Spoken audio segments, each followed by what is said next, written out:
उमाशंकर जी, क्या तैयारियां हैं चुनाव की, और अब आखिरी चरण में चुनाव है, ऐसे में कितनी तैयारी भाजपा प्रत्याशी कृष्णपाल की तरफ से आप लोग कर चुके हैं? सीना जी, सबसे पहले तो मैं हाथ जोड़ के नमस्कार कहूँगा।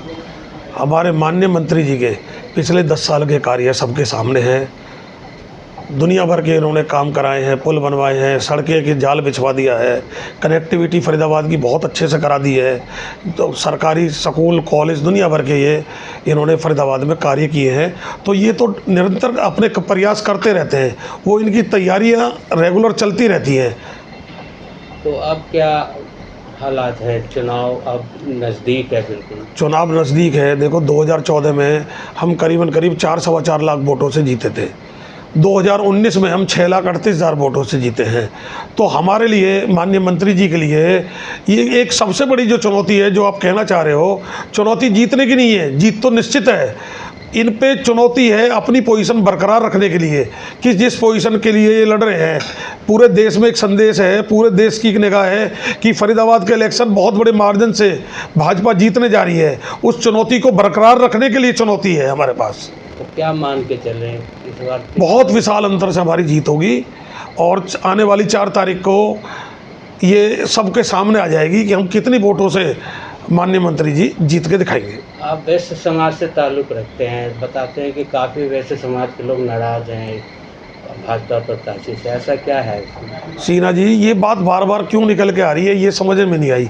वैश्य समाज पहले भी इनके साथ खड़ा था, आज भी खड़ा है और आगे भी खड़ा रहेगा। माननीय मंत्री जी तो विशेष प्यार करते हैं हमारे समुदाय से, हमारे वैश्य समाज से, हमारे सुख में दुख में हमेशा खड़े हुए हैं। कोई ऐसा हुआ ही नहीं आज तक वैश्य समाज में कि कोई अपने काम के लिए गया हो और मंत्री जी ने मना की हो। मैं तो इतने सालों से जुड़ा हुआ हूँ, कोई भी सुख दुख में हम माननीय मंत्री जी के पास ही तो जाएंगे। हमारे सांसद हैं, केंद्र मंत्री रहे। तो आप चुनाव 25 मई को होना है, ऐसे में जनता से क्या अपील करेंगे? देखो, मैं तो जनता से ये अपील करूँगा कि अधिक से अधिक संख्या में वोट करें। आप ये समझो कि लोकतंत्र की सबसे बड़ी खूबसूरती है कि पहले क्या होता था, राजा का बेटा राजा बनता था। आज की डेट में जनता की वोट से कोई राजा बनता है। और देश हित में मतदान करें। जैसे एक जवान सीमा की रक्षा करता है, तो इसी तरह से आपका वोट इस देश की रक्षा करेगा और देश की प्रगति में सहायक होगा। तो मैं सबसे हाथ जोड़ के ये निवेदन करता हूँ पूरे देशवासियों से कि अपना वोट डालने जरूर जाएं, 100% वोटिंग करके दें। और मैं तो फरीदाबाद से एक उम्मीद करके और चल रहा हूं कि फरीदाबाद वोटिंग में इतिहास बनाएगा। ये आप देख लेना, हमारी वोटिंग परसेंटेज 75 से 80% भी जा सकती है।